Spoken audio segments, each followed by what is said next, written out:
गेहूं में पीलापन, कल्लों का विकास और कल्लों का उत्पादन निर्भर करता है कि आप पहली सिंचाई कब और कैसे करते हैं और पहली सिंचाई करते समय खाद कौन सी, कितनी मात्रा में और कैसे डालते हैं। यही चीज़ हम आप लोगों को आज व्यवहारिक रूप से बताएंगे, जिसको आप लोग जान लीजिए और उसके बाद अपने गेहूं की फसल में इसको ट्राई कीजिए, इम्प्लीमेंट कीजिए। रिजल्ट आप लोगों को बहुत ही अच्छा देखने को मिलेगा। और एक चीज़ हम इसमें आप लोगों को एक ऐसी बात बताएंगे कि अगर आप लोग उसे अपने गेहूं की फसल में ट्राई करते हैं तो आप लोगों को बताते चलें कि जो आप लोग खाद डालते हैं ना, उससे ज़्यादा रिजल्ट खाद दे साथियों। इसके साथ साथ बगैर खाद डाले भी आपको रिजल्ट देखने को मिलेगा। अब चलिए बात करते हैं पहली सिंचाई कब और कैसे करें और पहली सिंचाई में खाद कौन सी, कितनी मात्रा में लें। सबसे पहले हम बात करना चाहते हैं कि गेहूं की फसल में पहली सिंचाई कब करनी चाहिए। देखिए, जब हम गेहूं की बुआई करते हैं उसके पश्चात गेहूं में जो सबसे पहली जड़ निकलती है उसे अंकुरण वाली जड़ बोलते हैं, जिससे कि जो गेहूं का बीज होता है ये मिट्टी को पकड़ता है और उसके जो अंकुरण है एक एक दो दो पत्ते निकल करके बाहर आते हैं। इसके बाद शुरू होता है इसकी मुख्य जड़ों का प्रसार होना या फिर मुख्य जड़ों का विकास होना शुरू होता है, जिसे CRI स्टेज भी बोलते हैं। और ये जो स्टेज होती है ये 18 से लेकर के लगभग 25 दिन के बीच में शुरू होती है। अब देखिए, भारत की जो अलग अलग मिट्टियाँ होती हैं उनमें नमी धारण करने की क्षमता अलग अलग होती है। ऐसे में ये जो स्टेज है थोड़ा सा आगे पीछे भी हो सकती है। तो जब हमारी मुख्य जड़ें निकलना शुरू होती हैं उस दौरान जा करके गेहूं की सिंचाई साथियों पहली सिंचाई करी जाती है। अब बात आती है सिंचाई की। ज़्यादातर भारत के किसान यहीं पर गलती कर देते हैं। देखिए, भारत के ज़्यादातर किसान जो है गेहूं की सिंचाई है ये फ्लड इरिगेशन के जरिए करते हैं। मतलब कि जो कि हमारे खेतों में क्यारियाँ बनी होती हैं इसमें सीधे हम लोग पानी डाल देते हैं और जब सीधे पानी डाल देते हैं तो गेहूं का खेत जो है वो सिंचाई हो जाता है।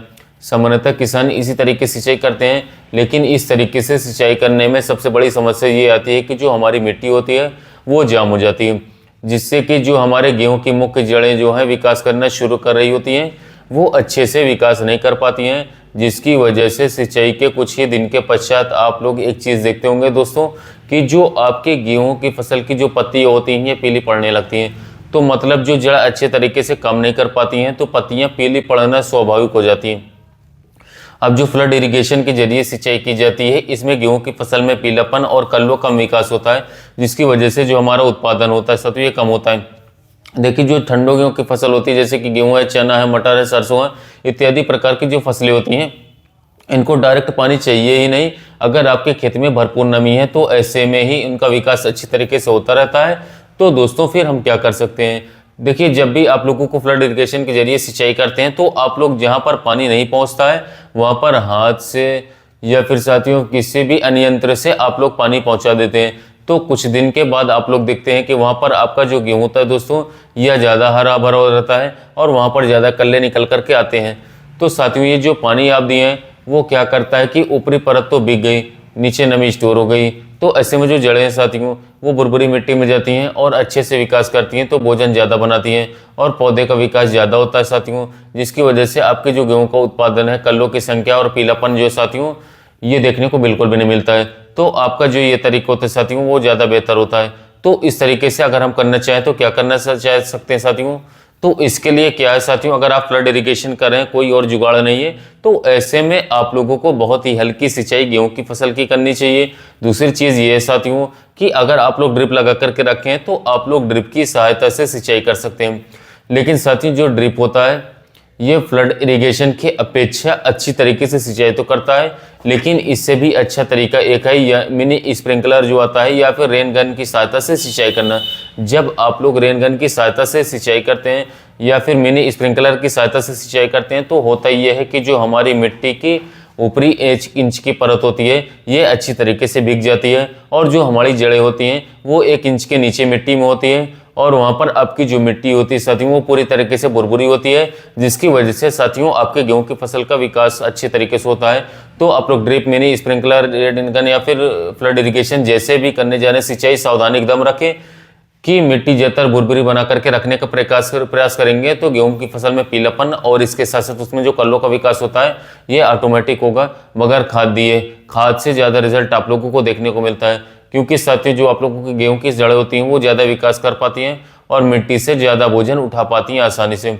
आगे बढ़ने से पहले आप लोगों के लिए बता दूं साथियों कि गेहूं की खेती में जो है काफ़ी सारे किसान भाई खेती कर रहे हैं और इसके साथ साथ दोस्तों बात करें तो जो किसान भाई गेहूं की खेती कर रहे हैं उन तक साथियों वीडियो को शेयर कीजिएगा। इसके अलावा आप चाहते हैं कि आप लोग अधिकतम उत्पादन प्राप्त कर पाएं गेहूं की फसल में, तो साथियों इसके लिए आप जो मैं वीडियो में बता रहा हूं साथियों, आप इसको लास्ट तक देखिएगा, इसके साथ ध्यान से देखिएगा, जिससे कि आपको सही व सटीक जानकारी मिल सके। इसके अलावा साथियों हम बात करें तो गेहूं की फसल में सबसे बड़ा सही समय पर साथियों उत्पादन लेने के लिए, अच्छे उत्पादन लेने के लिए सही समय पर सिंचाई, इसके साथ साथियों सही समय पर खाद और पानी को देना। इसके अलावा दोस्तों हमें बराबर खेत में कीटों का ध्यान देना, इसके साथ साथ साथियों फंगस जनित बीमारियों का ध्यान देना। अगर ये सब नहीं लगते हमारे खेतों में तो 100% शूटिंग सकते, तो आपके खेतों में जो है अच्छी तरीके से उत्पादन देखने को मिलेगा गेहूं की फसल में, और आगे चल करके एक अच्छा खासा मुनाफा अपने गेहूं की खेती से ले पाएंगे। क्योंकि काफ़ी सारे हमारे किसान भाई जो हैं खाद के बारे में जानते ही नहीं, कौन सी खाद कब देना है, तो इसीलिए वो जो है अच्छे उत्पादन अपने गेहूं फसल से नहीं निकाल पाते हैं, और उन्हें कोई भी जानकारी नहीं रहती, तो कोई किसान भाई को जानकारी देने वाला भी नहीं रहता कि उन्हें अच्छी तरीके से बता पाए कि कौन सी खाद कब दें, जिससे कि उन्हें एक अच्छा खासा उत्पादन निकल सके। अब हम बात कर लेते हैं साथियों कि गेहूं की पहली सिंचाई के समय आप लोगों को कौन सी खाद प्रयोग करनी चाहिए। देखिए साथियों, जो खाद प्रयोग कर रहे हैं उसको हम ज़्यादा कॉम्प्लेक्स या फिर ज़्यादा कठिन नहीं बनाएंगे साथियों।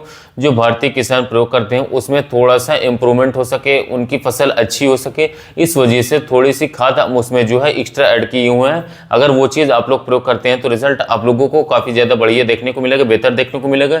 देखिए, जब भारतीय किसान गेहूँ की बुआई करते हैं तो उस समय पर वो लोग चाहते हैं कि डीएपी प्रयोग करें, और ज़्यादातर किसान भाई डीएपी को प्रयोग करते भी हैं।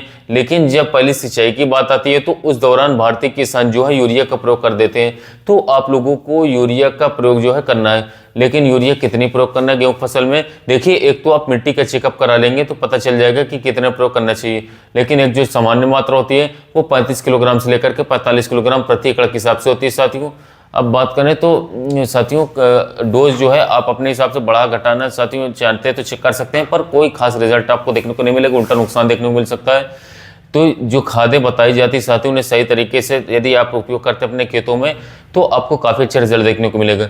इसके अलावा साथियों काफ़ी सारे हमारे किसान भाई क्या कहते हैं, जो वीडियो में बताई गई डोज होती है उसको ना ध्यान से सुन करके उससे ज़्यादा जो है उपयोग कर लेते हैं, जिससे को ना नुकसान भी देखने को मिलता है, जिनकी खेती होती है कभी कभी बर्बाद भी हो जाती है। तो इसके लिए आपको मैं बता दूं कि आप लोग जो है जो खादें बताई जाती है उसको काफ़ी ध्यान से अपने खेतों में उपयोग कीजिए साथियों, अच्छी तरीके से नोट करके जो है खेतों में उपयोग कीजिए, अपने मिट्टियों की जांच करवा लीजिए, जिससे कि आपको पता चल जाए कि आपके खेतों में कौन से पोषक तत्वों की कमी है। क्योंकि भारत के ज़्यादातर किसान भाई जो मिट्टी की जाँच एकदम करवाते ही नहीं, जिससे उन्हें पता ही नहीं चलता कभी भी कि हमारे खेतों में मेनली कमी क्या है, किसकी वजह से हमारी फसल कमज़ोर हो रही है, अच्छा उत्पादन निकाल नहीं पा रही है। तो साथियों यह बात बहुत ज़रूरी होती है, इस बात को आप लोग ध्यान दीजिएगा और अपने खेतों की मिट्टी की जाँच करवाइएगा, जिससे कि आपको अच्छा खासा उत्पादन देखने को मिले। इसके अलावा साथियों हम बात करें तो गेहूं की फसल में मिट्टी की जांच के सही से साथियों काफ़ी ज़्यादा हमारी एक और ज़रूरी होती है कि साथियों पहले बात कर लेते हैं यूरिया के अलावा आप लोगों को क्या ऐड कर लेना चाहिए। देखिए, यूरिया के अलावा आप लोगों को सूक्ष्म पोषक तत्व देने चाहिए। सूक्ष्म पोषक तत्वों में आपका मुख्य होता है जिंक हो गया, इसके अलावा आपका सल्फर हो गया, और साथियों कुछ मिक्सचर आते हैं तो उनको आप लोग ले लीजिए। 5 से लेकर के 7 किलोग्राम लेना होगा प्रति एकड़ के हिसाब से। इसके साथ साथ साथियों बात करें तो जो समुद्री शैवाल से बनी हुई खादें होती है हमारी, या फिर जिसे सीवेड भी कहा जाता है, जो कि मार्केट में बायोवीटा हो गया, धनजाइम गोल्ड हो गया, या फिर साथियों सागरिका के नाम से आप लोगों को मार्केट में मिल जाती है, तो ये ले लेना है आप लोगों को 5 किलोग्राम प्रति एकड़ के हिसाब से। जब आप लोग सिंचाई करने जा रहे हैं साथियों तुरंत डाल दीजिए। ऐसा नहीं है कि आप खाद सुबह में डालें और सिंचाई शाम को करें। अगर आप लोगों को शाम को सिंचाई करनी है तो शाम को 1-2 घंटे पहले आप खाद डाल दीजिए, उसके बाद सिंचाई कीजिए। इससे जो आपकी यूरिया होती है साथियों वो धूप से वाष्पीकृत न करके सीधे मिट्टी में चली जाती है। क्योंकि अगर सुबह में डालेंगे शाम को सिंचाई करेंगे तो जो यूरिया होती है साथियों ये उड़ने लगती है। तो जो अब आप लोग यूरिया डाल करके तुरंत सिंचाई कर देते हैं तो ज़्यादातर भाग जो होता है साथियों ये आपकी फसल के लिए उपयोगी हो जाता है। यही 3 चीज़ आप लोगों को करना है। और अगर आप लोग बात करें जो आप हम सीधे बताएं साथियों इस तरीके से कर देते हैं तो आप देखेंगे कि आपके गेहूं की फसल में पीलापन बिल्कुल देखने को नहीं मिलेगा। इसके साथ साथ जो कल्ले हैं इनका ज़्यादातर विकास होगा और आपकी गेहूं की फसल का जो उत्पादन होता है साथियों ज़्यादातर निकल करके सामने आएगा।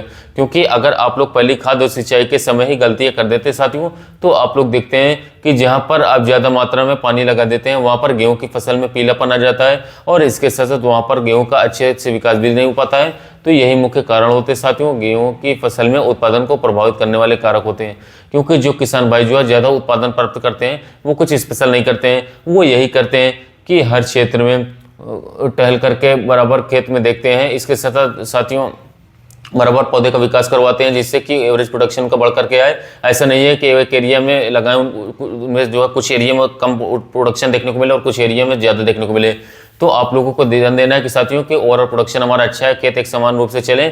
और इसके साथ साथ साथियों आप अगर इस बात को ध्यान देते हैं साथियों, तो मैं 100% छोटे के साथ कहता हूँ कि अगर खासतौर पर आप लोग मिनी स्प्रिंकलर का उपयोग करते हैं तो आपको अच्छा उत्पादन देखने को मिलेगा। इसके अलावा सिंचाई के साथियों साधन आप सही रखते हैं, इसके अलावा सही समय पर खाद देते हैं, सही समय पर एनपीके का स्प्रे करवाते हैं और इसके साथ साथ खेत में निरीक्षण करते रहते हैं, तो साथियों तो मैं 100% छोटे के साथ कहता हूँ आपको एक अच्छा खासा उत्पादन गेहूं की फसल से देखने को मिलते हैं। तो साथियों कैसी लगी वीडियो अच्छा लगा चैनल को सब्सक्राइब कीजिए, वीडियो को लाइक कीजिए कि मिलते हैं नए वीडियो में।